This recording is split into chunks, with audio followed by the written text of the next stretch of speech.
Hey there friends, welcome back to my channel. It is Amy here, and today I want to make a layout using these photos that I have of the famous bridge here in Charleston. I've actually had these pictures since we moved here in 2006. So prior to us coming, there were two very narrow bridges, and they looked like this. And one bridge went over one way and the other bridge went over the other way. And I was told that the bridge was so narrow that there were policemen sitting at both ends of the bridge, and they would drive your car across if you were too nervous to actually drive across.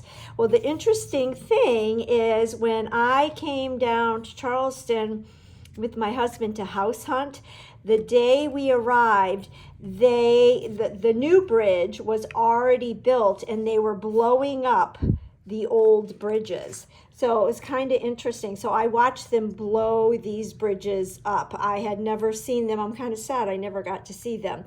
But this is a great photo because it shows the two old bridges and then the big new bridge.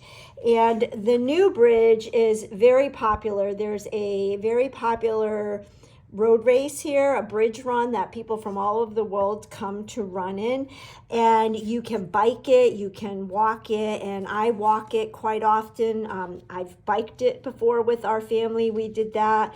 When people come to visit, we'll rent bikes for them, and I'm always walking the bridge. So I've got these photos, and it is time to scrapbook them. I love this one. This is a fairly new photo, and this is the new bridge, and you can see the rainbow. And a fun fact, like I mentioned, there is a bridge run, and it's the logo is Get Over It. There's also a swim, Get Under It, and I actually swam a 3-mile swim under the bridge. So I've swum in these waters. So that's a fun little fact. So when I saw our Good Life collection from close to my heart, I don't know why I immediately thought of these bridge photos, and I thought now is the time to scrapbook them. So this is the scrapbooking kit. It does come with the page protectors, and I just wanted to show you everything that comes in the scrapbooking kit. You get all your place photo here markers, so if you don't have your photos, you have those. You get printed out instructions so you can see the 3 2-page layouts that you get to make. And then you've got the blueprints, page maps, everything is written and diagrammed here of how to cut each of your pattern papers. And then you get step-by-step instructions on how to assemble those pages. I really like the scrapbooking kits because you get some added extras. In this particular one of the embellishments is some of the wood grain die cuts. Now in the regular line, you can get a 6x12 sheet that has these wood grain die cuts in them, but what you get in the kit is just the ones you'll need for the projects. You get your 12x12 sticker sheet, and our stickers are that thicker sticker, and it's a matte finish, so it's very easy to stamp on it and journal on it, and you don't have to worry about smudging. And then you get all of your pattern papers, and I will show you. I know I've showed this collection before in my catalog walk, and I will add a link to the catalog walk, but you can see the different patterns. So this pattern right here is what I thought of the bridge pictures. I don't know why, but it just made me think of the bridge pictures. So they are double-sided, you can see, and we have some great zip strips. So it does kind of give a farm feel to it, but it really lends itself to favorite photos or farm, outdoors. Another place that this reminded me of is the Magnolia Place down in Waco, Texas with Chip and Joanna Gaines. You get your card stocks. Then you get some extra pieces of paper. So here is another pattern paper that definitely has that farm feel.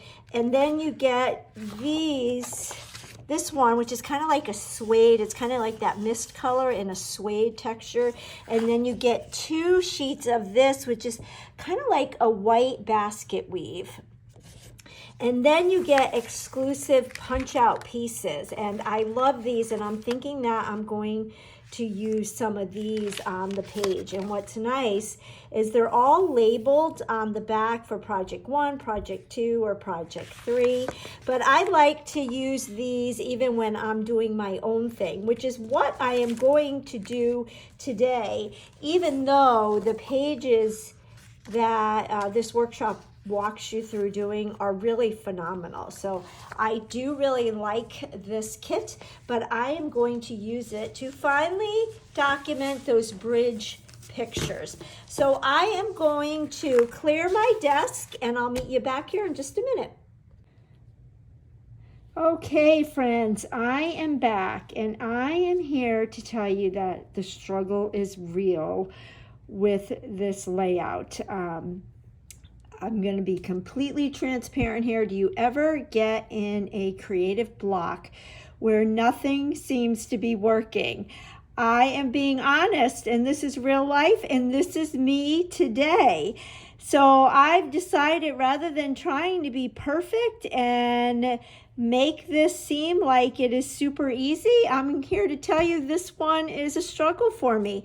I don't know if it's because I'm doing a layout that's just all scenery shots. There's no people in it. I usually do at least have some people in the pictures on a layout along with scenery, but this is all bridge. Now I have lots of photos of us walking the bridge and riding our bikes on the bridge, which I think I might include with some Pocket Page Plus protectors in between.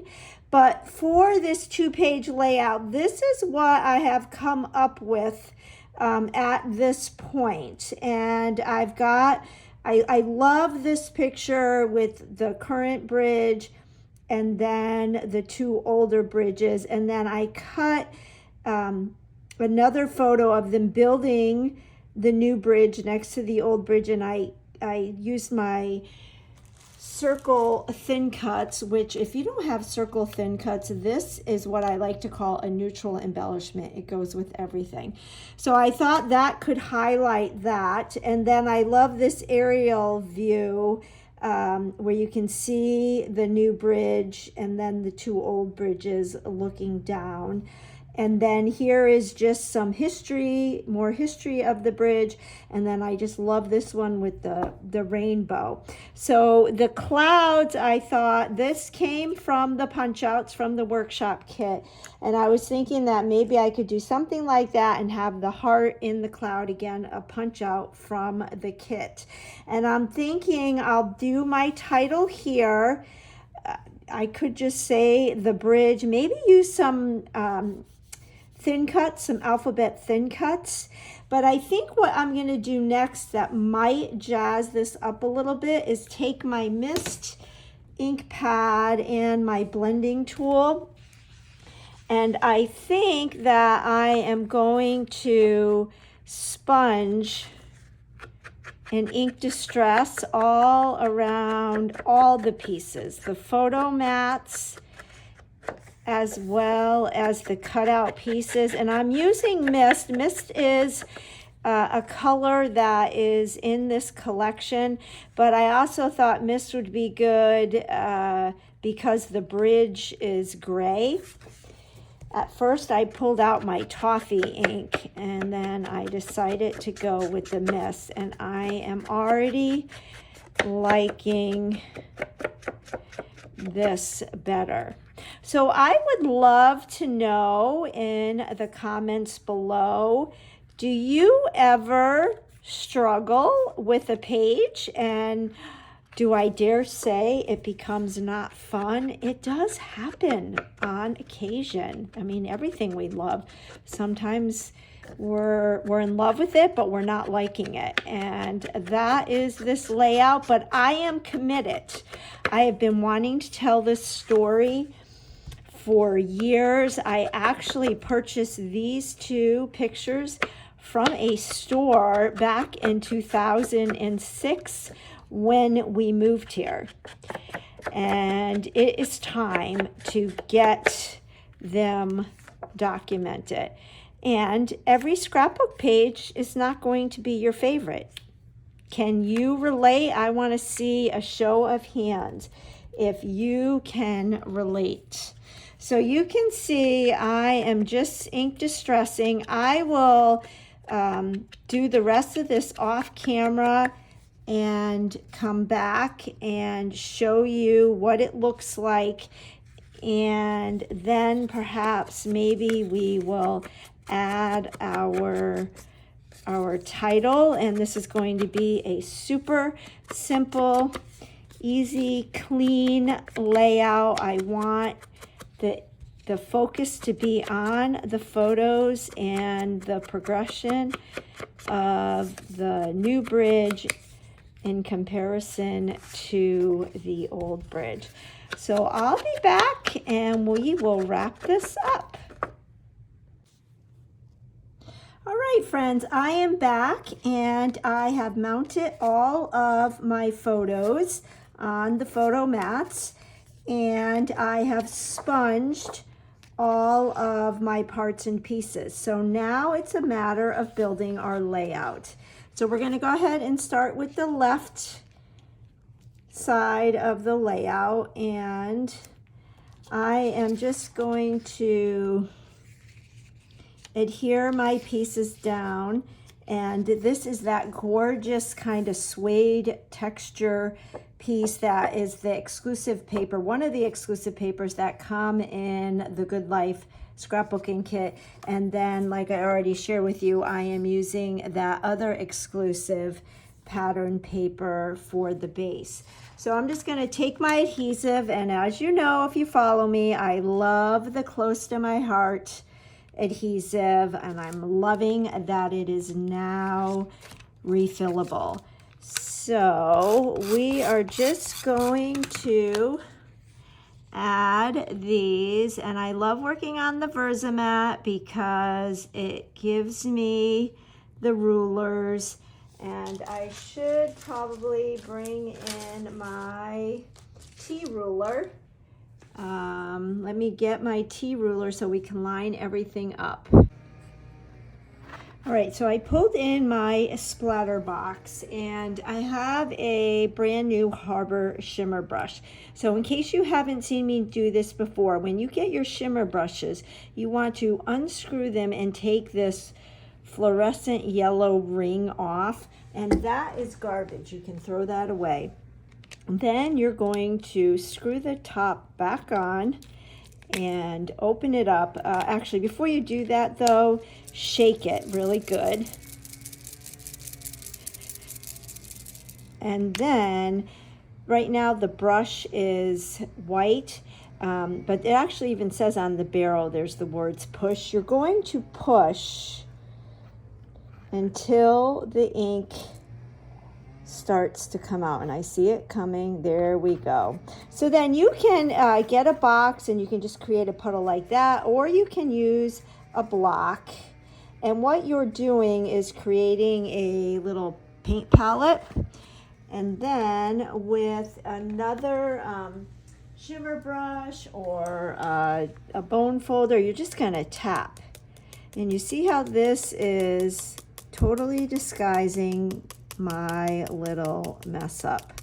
You could do as much or as little as you want, and again, I would start with less is more, and then you can always add to it. When you're all done, then just screw your top back on, and you are good to go. The other nice thing is when we first came out with shimmer brushes, we only had, I think, gold and clear and maybe silver. They did not have the names on them. Now, Close to My Heart is creating them, and we have the ink names on them, which is really, really nice. And I just use one of the boxes. I call these pizza boxes. If you've ordered from Close to My Heart before, you've maybe gotten orders in these boxes, and they make great little splatter boxes that keeps all the ink contained so you won't get it on your work surface. So that's going to go right there, but I think I'm going to take it a step farther, and again with my mist ink pad, I'm going to just do a little bit more ink distressing, and I am really liking the splatter. That is a great little tip to do whenever you have too much white space and you're not quite sure what it needs. The splattering is definitely my go-to. All right, so we finished that, and that's going to go right there. And you know, once we add that splattering, it doesn't even look like it's off-centered as much as it did when it was just plain white. I did go ahead and stamp another one, and I like the placement of the word bridge on this one better. So you know what I think I'm going to do? I think I'm going to use this one, but we're going to bring back that splatter box. And I'm going to splatter this one because I really like the way it looks. You might have to get some more ink. There we go. Okie doke. That one even I like better because I got some bigger splatters. Let me hold that up for you. So there we go. And that's going to go right there. But you know, I pulled in one of my, I think this is my new favorite textured stamp. It's called Design Elements. And I think I'm going to maybe add a little bit of sponging with the mist ink before we adhere this. And maybe I'll go over it with this because this is kind of crackle, and it kind of could represent cement in this particular layout. I think that cackle can be for so many different things, all those stamp sets. So I'm just going to get my blending brush, and I'm going to start here and move out because that middle part will be covered, and just adding a little bit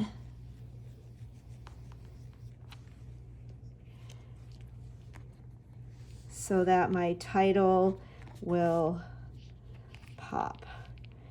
I'm going to get a little bit more in that upper right corner. If you have been using the blending brushes or the sponges, I would love to know, do you like the blending brushes better, or do you like the blending tools? What is your go-to? I do have to say that I think I use the different ones for different looks, but I definitely like the blending brushes. So now let's get that cackle. So far, I've used the cackle image on this. I've used the stars. I've used the sprinkles. I'm excited to use this. I think this image will be great for doing like bullet journaling. And of course, these are always great when you're highlighting words. And I think it's going to be fun to use this wood grain image. These are reminding me of the holidays. So I think I will be using these. This one with fall, and this one I think would be great for the holidays, and maybe use either red stickles or maybe some dots, or even just a red marker and adding berries. I think that is going to be really fun. All right, let me get my block. I am in the process of remodeling my studio, and so my husband built me a a custom desk, and it is time to move it into my studio. So I've got everything in boxes, and it's kind of hard to find everything. I'm going to be so excited when this room is done and I have my brand new desk. It came out really gorgeous. All right, I am liking that, and I am liking the little bit of texture there. I'm liking that there's more on this side and here than on that side. Maybe I will do just another little bit right there. But you can see how something so simple can really add to the page. Now normally if I do something here, I want to do it up here. So do we want to add a little bit of that cement or that cackle up there? I might be able to squeeze a little bit of it. Maybe what we will do though is get our blending brush and just blend a little, add some color right here.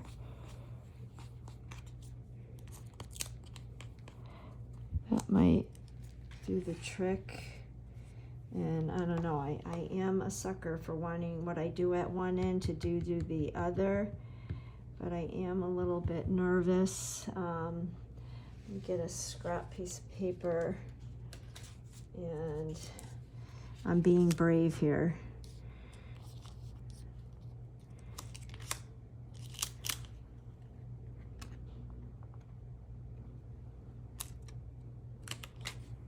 I gotta get a little bit more.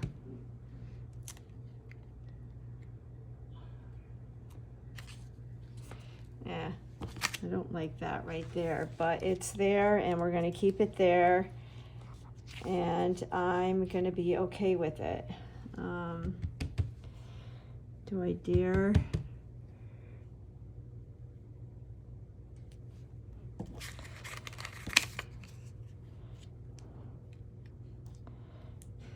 Let me.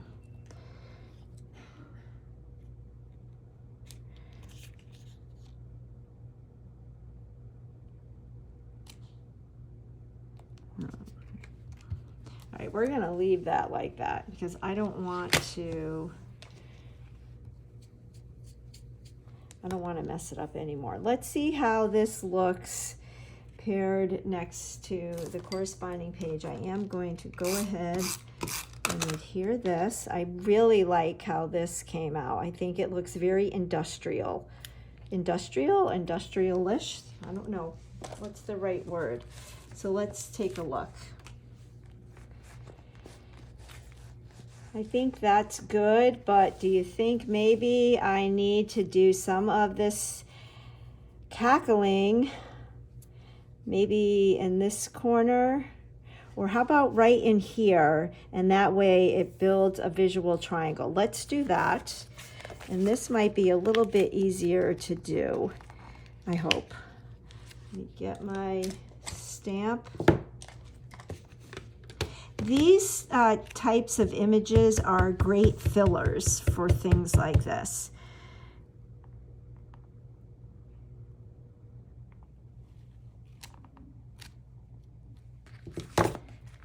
Just that little bit, and maybe I'll add just a little bit of sponging, and just that little bit goes a long way. So let's see, let's put it side by side again.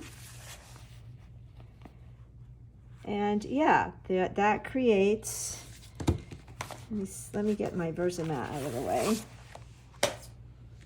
I think that's going to create a nice visual triangle. So we've got here to here to here. And I am going to call this done. So there you go. Here's a perfect example of how you just persevere through a layout that you are struggling with. It's a layout that's just scenery photos. It's a construction story, so you don't need to have all the fancy things. And it's okay if you have a simple layout. You can jazz it up with sponging, with some textured stamps, with some 3D foam tape. And most of all, I'm loving my paper ribbon. So definitely give that paper ribbon technique a try on your next project. If you liked this video and could give me a thumbs up, I would really appreciate it. And if you don't already subscribe to my channel, if you're willing to click that subscribe button and the share button, that just tells YouTube that you like what you're seeing and you would like to see more videos like this, and it would help me to grow, and I sure would appreciate it. I'll catch you on the next video. Bye-bye.